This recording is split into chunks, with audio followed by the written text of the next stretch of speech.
All right, so final day of opening to deeper intimacy. And let's just actually begin with our little drop in. I love to begin all of these transmissions and journeys that we do together with this little drop in. It really helps you to receive what's being shared on a much deeper level. Because so often, so many of us are actually just stuck up in the head, thinking, stressing, worrying, analyzing, judging, and we're not actually in a receptive state. And so, what I'm sharing with you, it's more than just words. There's energy here, there's a transmission here, there's very deep embodied wisdom here for you to receive. But if you're up in your head, it's going to be very hard for that wisdom to really drop into your system and actually to experience the shift in your life, in your relationships with yourself, with others. It's going to be really hard to experience that shift and cultivate that deeper intimacy if you're up in your head. So join me now, close down the eyes, let's take some deep breaths.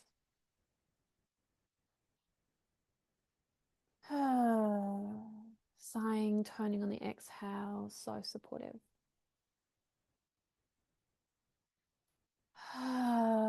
Activating the vagus nerve by bringing in that voice, that vibration, really supporting you to drop deeper.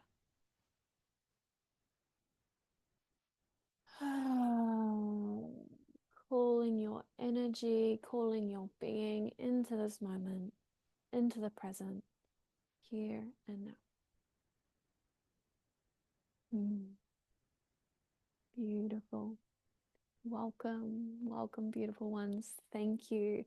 Just such a big thank you for being here, whether you have joined live at all or whether you're soaking up the replays. Thank you so much for being here. It has been such an honor to guide you through this. As I have shared already, this has been a massive journey and a journey that continues for me. It's been over a decade of doing this work that has brought me to a place of such depth, of such connection and intimacy and love and aliveness and magic that I really didn't know was possible. Like, you can have these ideas of what something's going to be like, but until you're really in it, we don't know. But what I have learned on this journey is that there is so much to enjoy and soak up and revel in this moment, right here, right now. And often when we have this desire,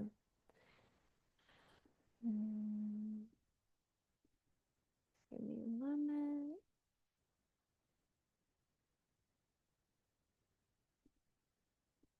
So often when we have this desire to get somewhere else, we're actually missing out on so much that is right here, right now. So much that's in our experience, in our reality, that's desiring for us to really meet and be intimate with. But if we're so focused on getting somewhere else, we're actually missing out on what's here right now. And that's really the beauty of doing our drop ins when we start these journeys and these transmissions and even our day. It's so much beauty in that because it really brings us into the moment, into the intimacy of this moment. And so, if you take anything away from this masterclass, I hope it's that. I hope it's that taking that time sometime throughout your day, if it's in the beginning, if it's at the end, to really connect with this moment and to meet what is alive here right now rather than always trying to get somewhere else. Because yes, these desires and these goals and these things we want to experience, they're beautiful and they're sacred and they're magical. And it's amazing to have that. But if we're constantly trying to get somewhere else, we're never really here. And then we get to the thing that we want and we don't even really experience that for that long. Maybe a moment of like, yay, I've got the thing, now I want the next thing. And we're missing out on that intimacy that's right here, right now. So that's just what's alive right now. We're going to start to move into day 3. Feel free to share in the chat what's been resonating with you so far, what's alive for you in this moment, and taking that time to really connect to what is alive for you. So actually let's move into that for a moment here before we go into today's transmission. What's alive for you in this moment? And this is really that invitation to get deeply intimate with yourself in this moment. What is alive for you? So feel free to close the eyes if that helps. Drop in, really feel what is here. And you can just take some moments to be with this, breathe into it.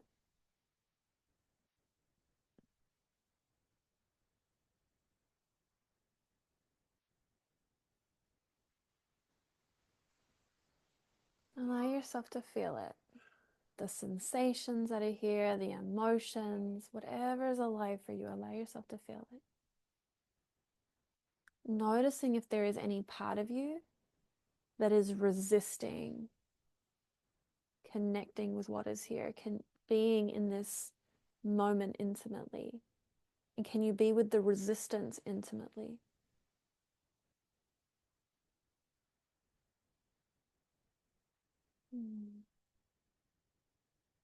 Welcome, beautiful people. And take a few more breaths here, just being with whatever is here. Feel free to share in the chat if you'd like to, and let me know what has resonated with you in this masterclass so far and what is alive for you.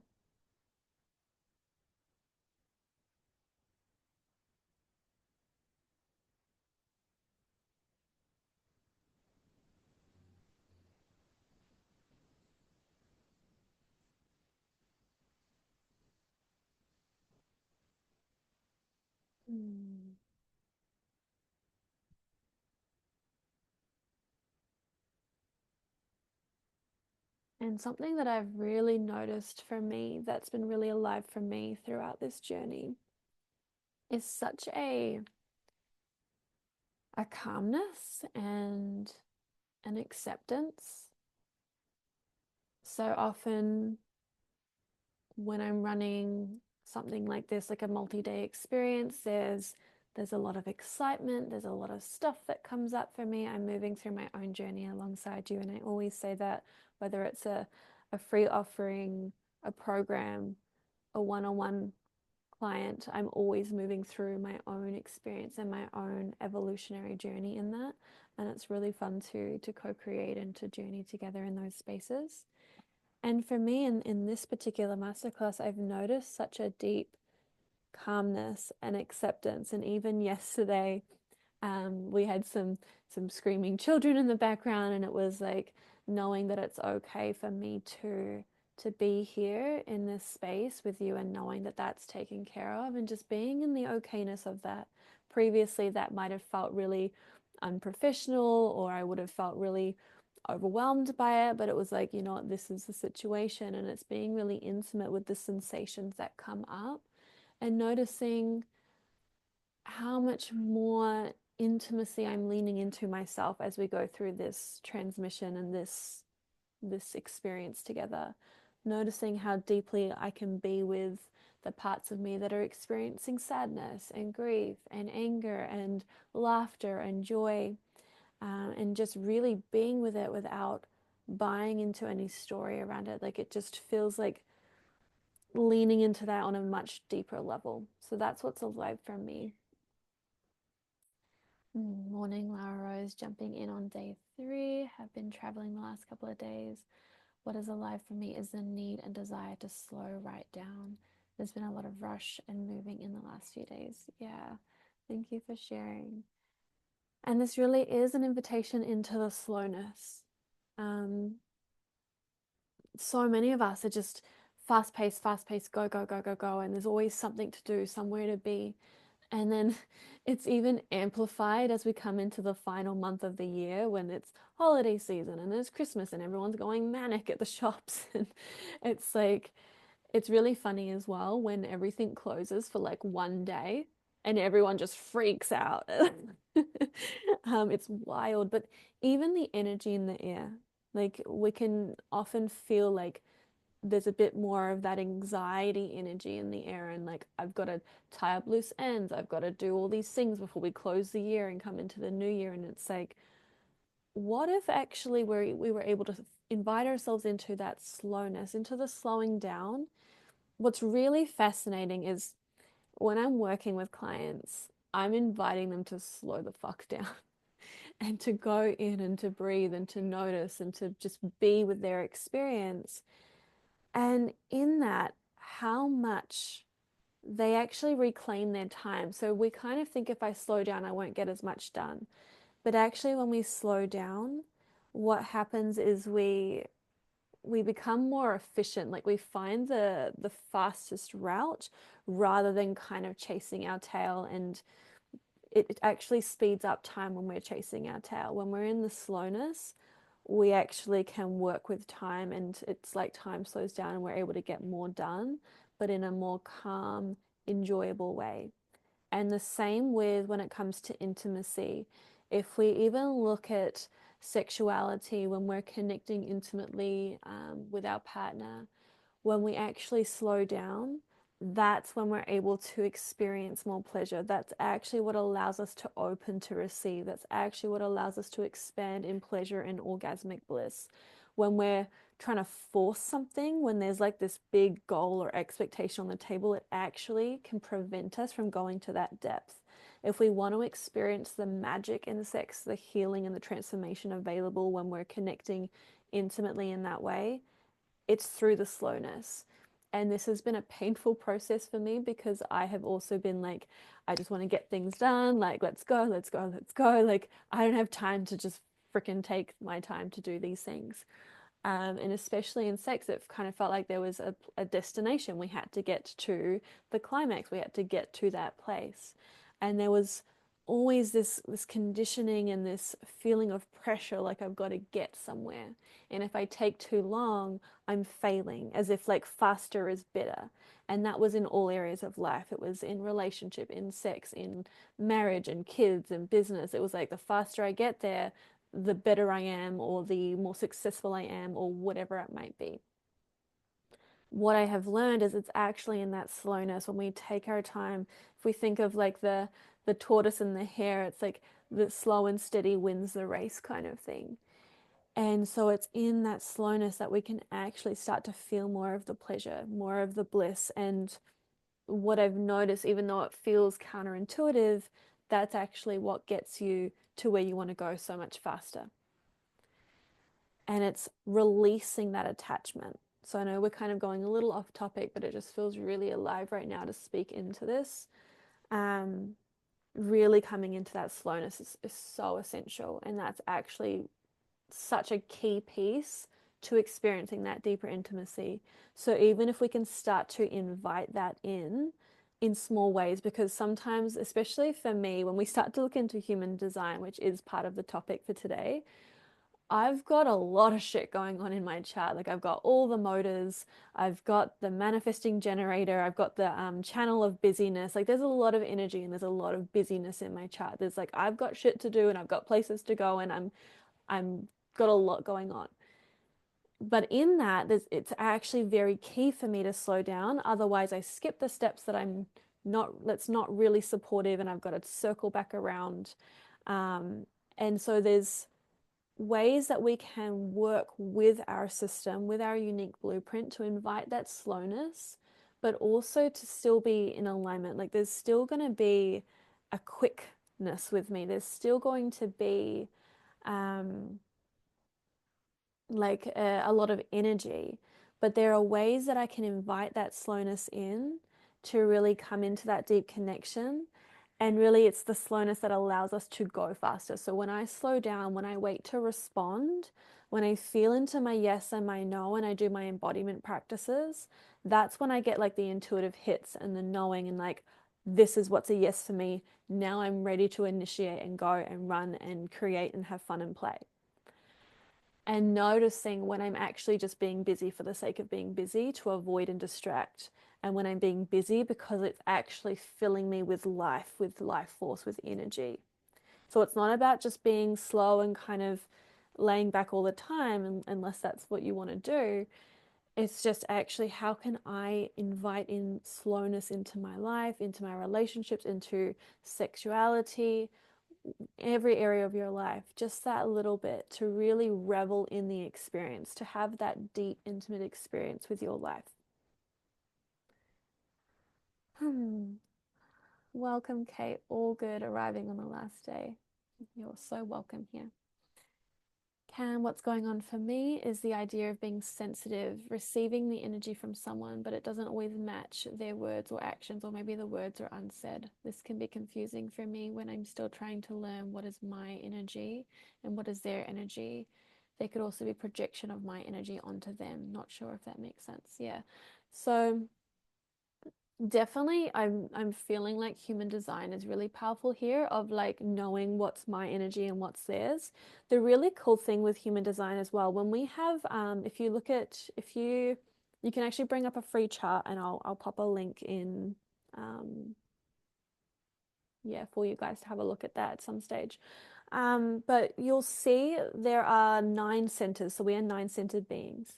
And some centers are going to be colored in, meaning that they are defined. And then some centers are going to be white, meaning they're undefined or they're open. The difference between undefined and open is undefined has these hanging gates. So you'll notice some colored gates hanging off the channel or the center. And then the open ones have no gates.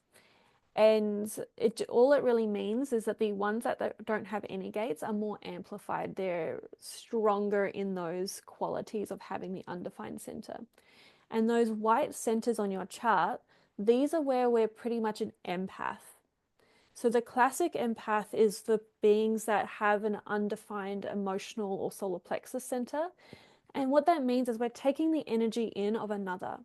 So when we're in the aura of someone else, so when you're next to someone, our aura is about 6 to 9 feet in every direction, like this sphere around us.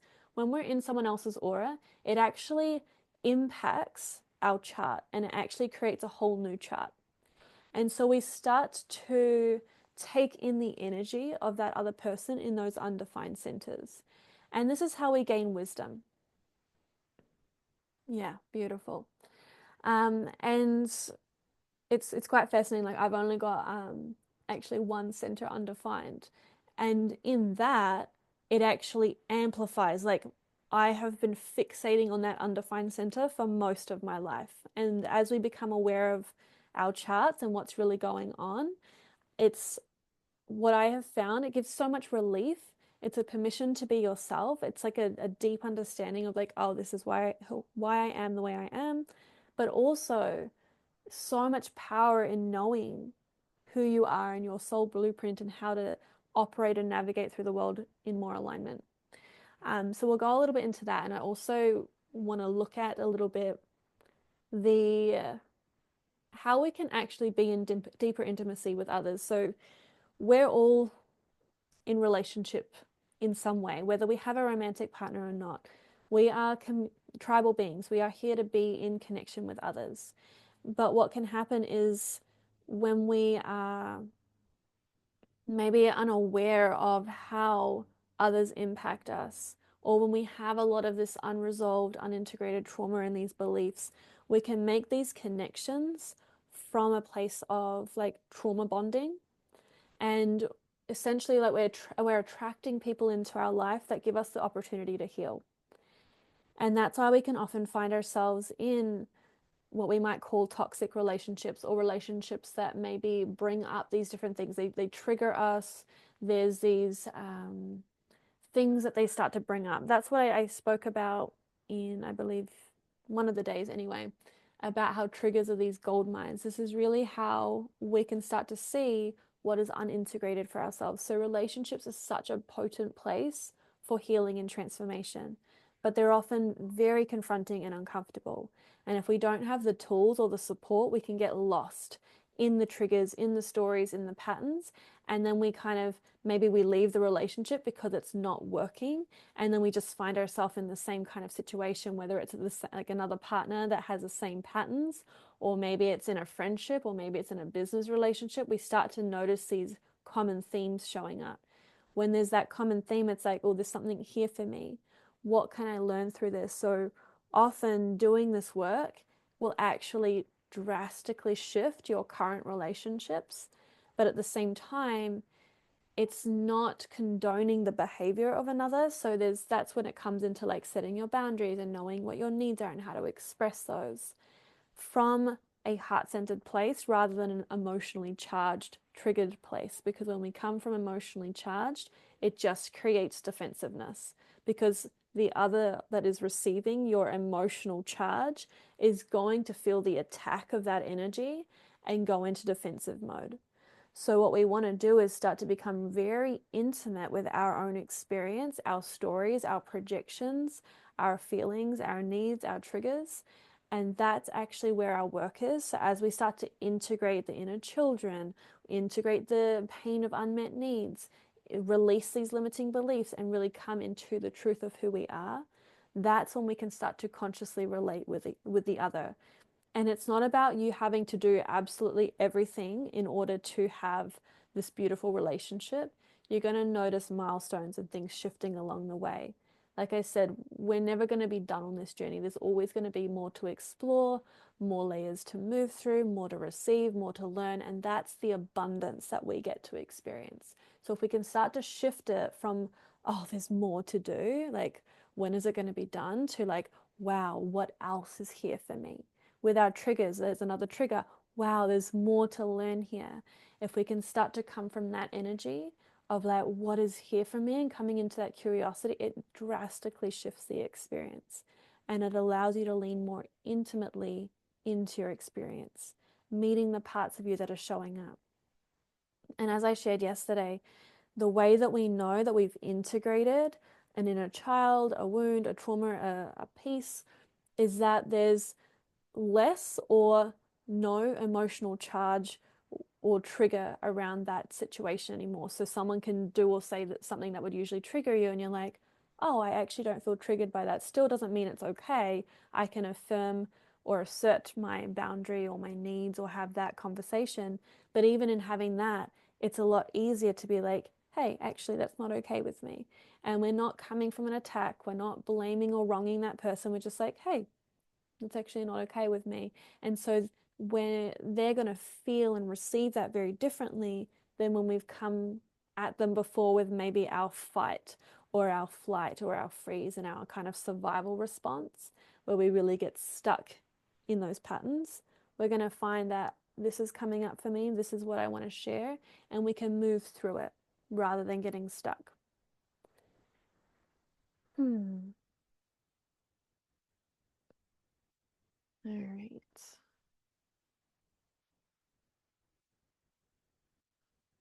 Thank you guys for sharing. So I want to speak a little bit into the role of polarity in intimacy. And so we can often kind of have these ideas, and I believe I've already invited you into this, of like, what does intimacy actually mean for you? What does that look like? What does that feel like?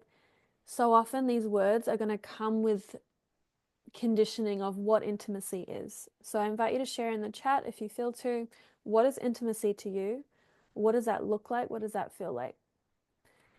I'm also going to be sending out an email today with all the prompts and the suggestions for you to take this work deeper as well.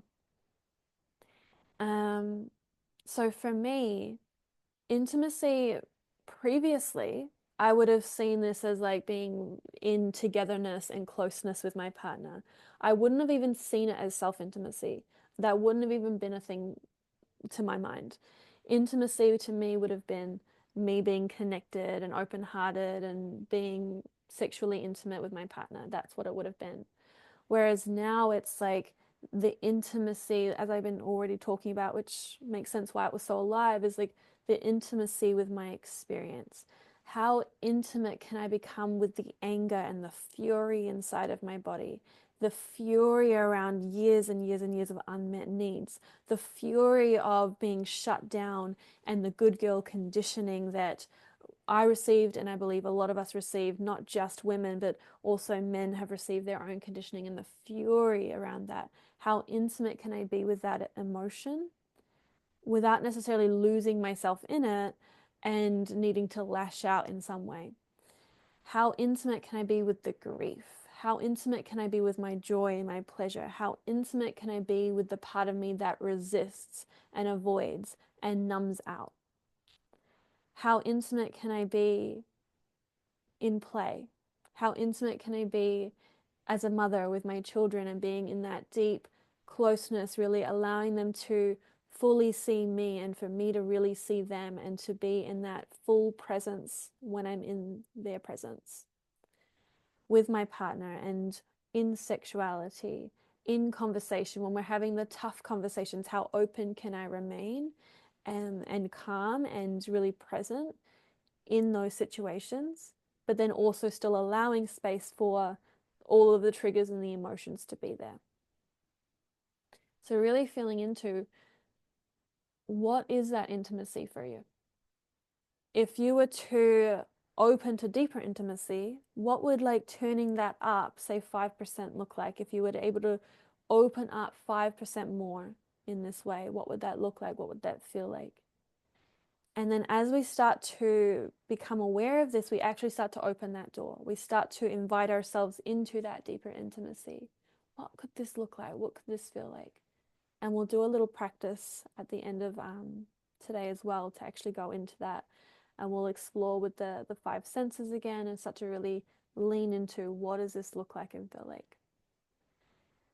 But the other element to intimacy is actually separateness and aloneness. So this is where it comes into more of that self-intimacy. And so as I was sharing, what I used to think of intimacy was being with my partner, having that closeness. But actually what I've noticed is when we have time to be in our own energy, and this also really lit up, really amplified for me when I got more into human design. When you have that alone time, that separateness to be in your own energy, that's when you actually get to really know yourself. When you're constantly in the energy of another, it's like you lose yourself in that because you're never actually just on your own, in the sense of, as I was mentioning with human design, when you're in the aura of another, your chart actually changes. Some of your undefined centers are going to light up and you're going to be taking in the energy of another. When you're in, if you're a generator and you're in the presence of a projector, the auras, the way that they work together. So the generator's aura is enveloping and drawing everything in, whereas the projector has a penetrative energy. So that energy is actually penetrating your aura. And it creates a bit of an experience. Like my partner's a projector, and I've noticed for me being in the energy of that penetrative energy all the time is actually quite overwhelming for me. And same vice versa, him having my sacral energy, always like him always drawing that in. He's also open emotional, so him always taking in my emotional energy, it's a lot for his system and it can create burnout. So what I have noticed is the times where he's gone away for the weekend or he's even gone out for the day, having that space is actually what allows us to come together in deep intimacy, in deep connection, where it feels really nourishing. But when we were a period of time ago, when we were constantly in each other's energy, we were traveling a lot. So we were running workshops all over New Zealand, literally from one end of the country to the other. We were in a car, me, my son, and Liam, all the time. We were either in the car, we were in the tent, we were in the Airbnb, we were in the workshop together. We were always in each other's energy. And there wasn't a whole lot of space. And I noticed how agitated we all became and how more we actually disconnected. So we might have been physically close, but the energy was disconnecting. It was like, oh, it's too much. And it's actually that alone time that we all need. We all actually very deeply crave that space on our own. But what I do notice is that if we have a lot of stuff, unintegrated trauma, a lot of negative self-talk, beliefs, a lot of things that are inside of our body, it can be really hard to be on our own because a lot of that stuff starts to kind of spiral. And we might notice our mind starts to kind of go. And we kind of have that monkey mind going on, just the constant thoughts. And so we might find ways to distract ourselves. And so that is really the potency of doing this work, the embodiment work, healing the trauma, integrating that trauma, integrating the inner children, looking at the beliefs, coming into that compassionate curiosity. There are different ways to do this work. I've found some really incredible tools that really take you to the core of what's going on, and you just notice all these layers just shifting and dissolving very quickly, but in a very in a way where it's like it's really supportive for the nervous system, because as I said, faster isn't necessarily better. Some layers are going to take a bit more time, but these tools really give your nervous system a way to feel safe to go to the core. And so it's like in that kind of dynamic of slowing down to speed up. So it's like going into these journeys that feel really deep. They can be, there's a slowness to them, but we actually get to the core and we start to really meet those parts, which can be really hard to do on our own because we can get so lost in the story. These sensations and emotions can be so intense. And that's why I always recommend working with someone when you're doing that deep trauma work, when you're healing the inner children. Yes, there are parts that you're going to be able to do on your own, but there is definitely an essentialness to be part of community, to have mentoring, to have that support to really hold you as you're going to those deeper layers. Even with breath work, an amazing tool that you can utilize and practice on your own. But even for myself, like I've been practicing breath work for 5 years now or something like that. And I notice how much deeper I go when I'm actually being guided by someone rather than actually just doing my own practice. So doing your own practice is still an essential part. I'm doing my embodiment practices or some sort of practice every day. And if I miss a day, I notice it. But when I'm actually being held by a sister, by a friend, by a mentor, it's pretty mind-blowing how deep I can go because I can feel the safety of being held. My nervous system can feel the safety of that. And so through that work, you're going to find that it's much easier and nourishing to be in your own space, in your own energy. There can also be the dynamic of maybe it's very easy for you to be alone and to be in hermit mode and to kind of push away the world. And sometimes it's actually through connecting it's connecting with another that's actually the hard part for you. So kind of feeling into that, where is the challenge for you? Where is that edge for you? Is alone time easier for you, or is together time easier for you? And is it kind of like togetherness might be easier, or maybe it's what I'm hearing or what I'm feeling is like that grasping. So what I noticed in my relationship was Liam was more kind of toward that I want alone time, more of kind of that flee mode, or avoidant attachment style. And I was more of like the anxious and the needing and the grasping and like codependency and like fearing going out on my own and like needing him to come with me. Or if I wanted to leave early, I needed him to come with me, and me going alone felt very scary for my nervous system. And so I had to do a lot of work of really creating that inner security and that safety of like, actually, it's time for me to go, or actually, I want to go here. And now going out on my own is very enjoyable. But initially, it was like very scary to be in my own energy, in my own space. But Liam was like the one kind of like, I need my own space. And you can kind of see how that plays out. I'm grasping, which is only pushing him further away, which is only creating less, like more and more disconnection. So it was in me finding that comfort and in being in my own energy and realizing actually how much I craved it, but I was so afraid of it. This is the work. So again, this is an invitation to get curious. What is here for you in this? Feel free to let me know in the chat where you're at with that. Is there a correlation between HD and the desire for alone time or togetherness? There's definitely channels, there's tribal channels that are going to look for that connection. And there's also, like, when you look at the definition in human design, their single definition means that all of your defined centers connect together, and there's actually a natural sense of wholeness within you. When you're a split definition, it means you've got kind of like these two islands, like these two pockets of energy. So say 3 centers connect, but then you've got like this gap between 2 other centers that are connected, but they don't connect.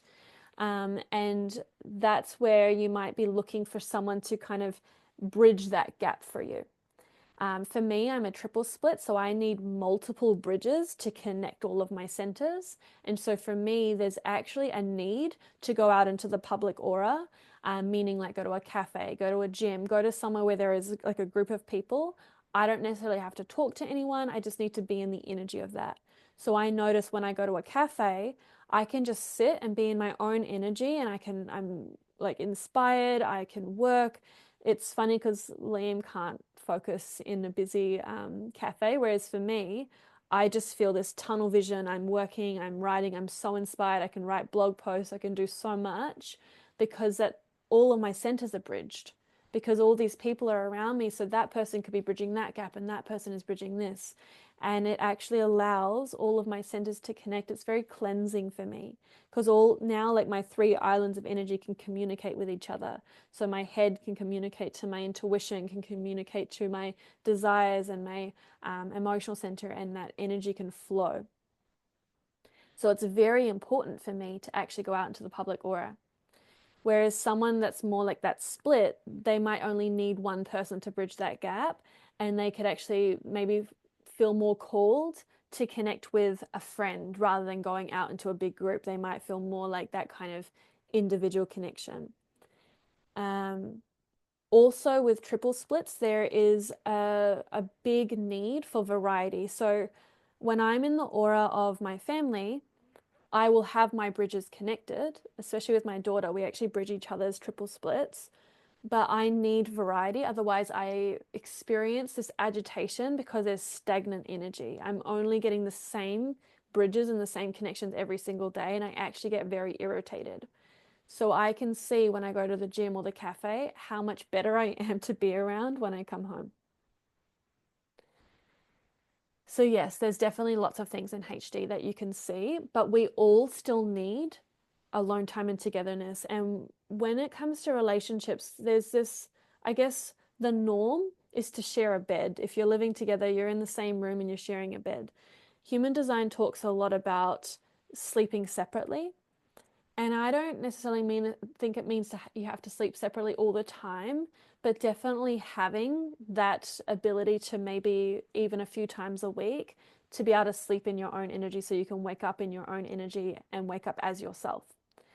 And Liam and I have played around with that, and it kind of works well because we've got two young children, so a 4-year old and my daughter's now 8 months. So sometimes it just happens that way. He's sleeping with one of them, I'm sleeping with one of them, or whatever the case. But we have experimented with that, and I have noticed because me and my children are all manifesting generators, emotional authority, it's a lot easier for us to be in each other's aura. Whereas, like for Liam, being a projector, a non energy type, it can be quite exhausting for him to be in our energy all the time. And I definitely can find that it does impact me being in the energy of that penetrative aura all the time.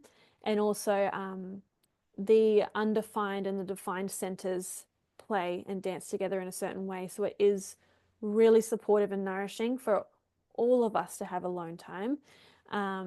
Obviously, the little ones, they can kind of have a little bit of playtime on their own, but they're going to need that togetherness more now because really they're relying on you for their needs, for their survival, and so there's that process as well to be aware of. But even like if Liam takes the kids out for a few hours, then I've got some time to be in my own energy, and so it's going to be different for each family, each dynamic. But yeah, if it is available for you to have in the evening where you sleep separately, or if that's not available, it's like, how can I create that pocket of time for me to cleanse out my energy, especially those undefined centers? Um, and let me know if it would be supportive to even bring up a chart at some stage if you're kind of like, what are you even talking about? If HD is completely new. Otherwise, I'm just going to really speak to how it supports deeper intimacy and go from there. All right. okay, I'm more comfortable alone. I need time alone to process what has happened. I also need to be alone to focus. It is not a need to escape from others, much as a need to come up for air. I need a break, to breathe. Yeah, and I feel like this is definitely it's a need for all of us, but some people might need it more. Like I feel for projectors especially, um, they need it probably a lot more, especially when they're going to sleep. They actually need to take at least an hour to wind down before they go to sleep and to be in their own energy as they're winding down. Whereas for generators and manifesting generators, we're really designed to just go, go, go, go, go, like use up all our energy. Not just for the sake of like, you want to be using your energy for doing what you love and what actually is a yes for you. It's not about just kind of running yourself into the ground for the sake of it. But we are designed to use up all our energy and then go to sleep when we're actually tired, rather than like kind of, we don't necessarily need that wind down time.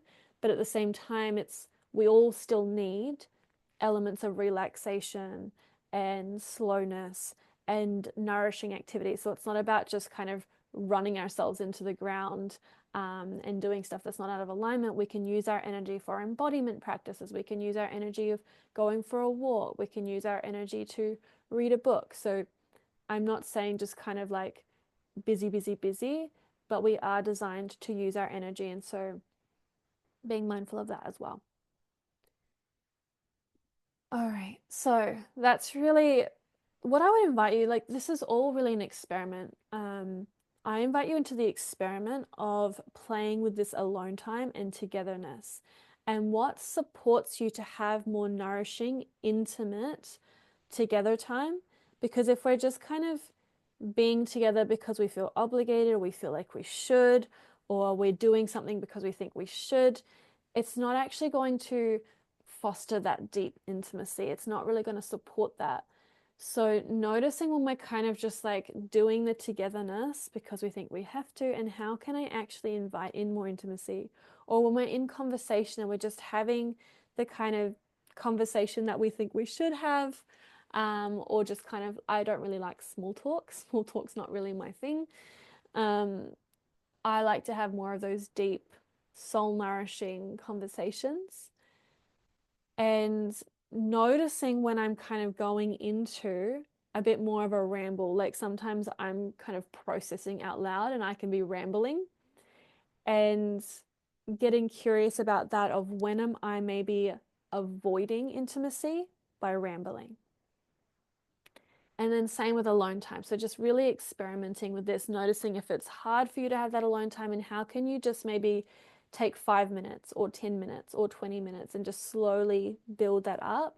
And what are some things that you can do that supports you to be in your own energy? So maybe instead of going to our numbing out tactics of maybe it's like watching a movie or scrolling, can I do like a guided meditation? And can I just start to shift some things? And also noticing what are the parts of me that are coming up here. So if there is this part that's like fleeing the scene or avoiding intimacy in some way, what is the part of me that's maybe feeling I'm not safe to be intimate, or I'm not safe to be fully seen? And starting to connect to these elements and these layers and these parts of you that might be avoiding intimacy, and how can you support yourself to start leaning into that a little bit more. And again, I'm going to share some different suggestions in the email later today. All right, so human design, for me, is really just this huge permission slip to be yourself. We've all come into this human incarnation, this lifetime, with a unique soul blueprint. And there's actually a podcast episode where I go through the energy types. So if you are new to that, you can go, I believe it's 104 of the Good Girl Unleashed podcast, and you can actually listen to that. I've also got an episode I did with a few friends of mine, and that's human design and conscious relating, and talking about how we can actually use human design to build these conscious relationships. So that's a really beautiful one as well. But for me, it's drastically shifted my relationship to myself and to my partner, and even to really to everyone, but my children especially as well, in knowing how we operate and knowing how to live in harmony. And when we can understand, like, oh, this person operates this way, oh, this person's going to need more time to before they actually make a decision, or this person actually needs more space or more rest or whatever it is, it actually helps us to come into a deeper acceptance, a deeper compassion. So rather than kind of blaming or criticizing or judging or like, why aren't you doing this? I definitely noticed that a lot for me with my relationship with Liam, him being a non-energy type, being the projector.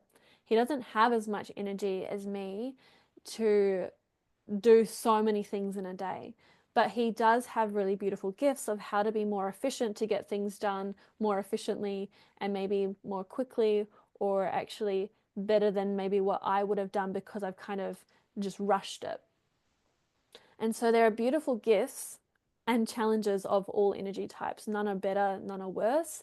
No chart is better or worse. We've all got gifts and challenges within our own unique design.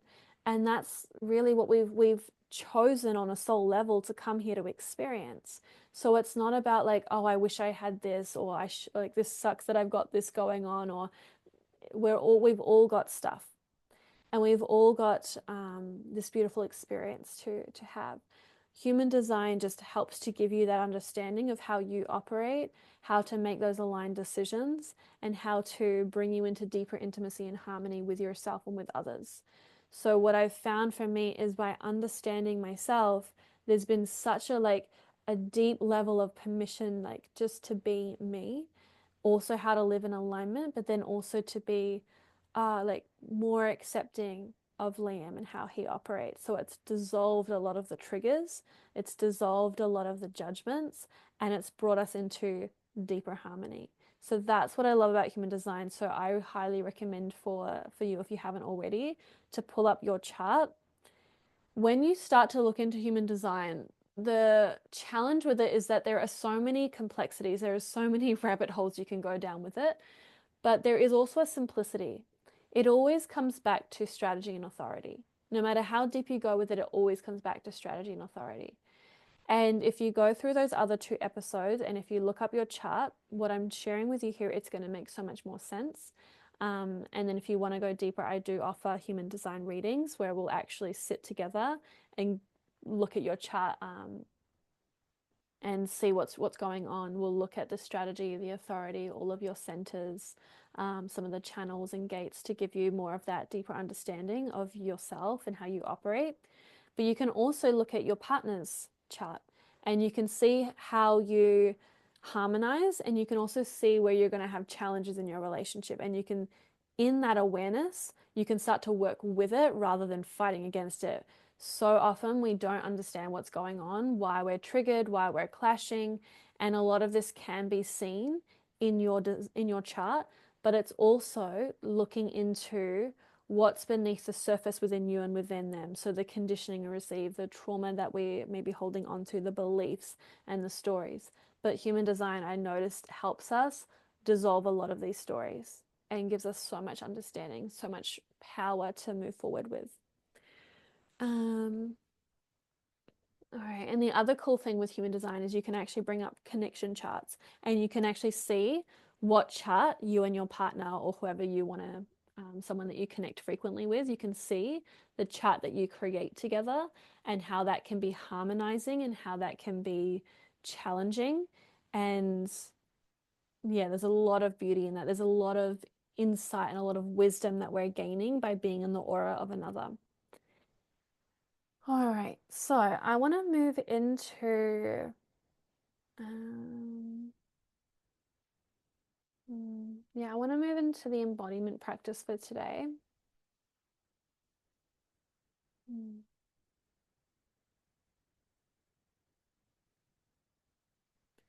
Yeah, the last thing I'm going to say before we move in is all of this that we've been exploring over the past few days. It's really about setting ourselves up for success and also setting up our partners, our loved ones, our community, everyone around us. We're setting each other up for success. I do a lot of work with women, with men, with clients, with couples, sorry, a lot of different people. And what I notice is a lot of us are fighting ourselves and fighting each other. We're getting so caught up in the judgments and the criticisms, and really all judgment is self-judgment. If we're judging another, there's something that we're often judging within ourselves. And so that even in that, there's so much insight we can receive just by being in relationship with another and seeing that reflection, that mirror. And it's really by going into this work that we're actually going to start to set ourselves up and those around us up for success. When we start to walk our own path and start to embody who we truly are, we're actually just becoming a massive permission slip for others to do the same. We're letting others know it's okay to be you. And remember, intimacy, into me I see. We're really seeing the truth of who I am. We're allowing others to see who we truly are. We're releasing those masks. We're allowing our voice to finally be heard, noticing where I'm still contorting, where I'm still hiding. We meet that with intimacy, and we start to allow that to be seen more and more and more and more. And that's the beauty of coming into sacred space. So I've mentioned already my program, The Sacred Art of Loving Yourself. This is a 16-week journey where you're in a closed container, a sacred container, where you actually start to be able to allow yourself to be fully seen, because you can feel the safety when you're in a space like that, when you're really held. And it's a real beautiful opportunity to start practicing allowing yourself to be seen and heard. So there are some different ways that we can work together. If this masterclass is resonating for you and you want to go deeper, one of those ways is the sacred art of loving yourself. And I mentioned like you will get instant access to that, and then the live calls start in February next year. And one of the other ways is through private coaching if you want to do one-on-one work, to really go to the depths, to really do the deep work around healing trauma, integrating trauma, releasing those limiting beliefs and coming into deep self-intimacy. But then I also do couples coaching in that as well. So depending on where you're at and what's going to be most supportive, yeah, so feel free to reach out. And like I said, I'm doing individual human design readings as well if you want to go deeper with human design. All right, so I'll send some more information about that if you want to explore working together on that deeper level. But for now, we're just going to start to come into our embodiment journey. So again, the embodiment journeys are only available for Masterclass registrants. So feel free to register. The embodiment journeys are going to be available until next week, on Thursday. That's when they'll be taken down.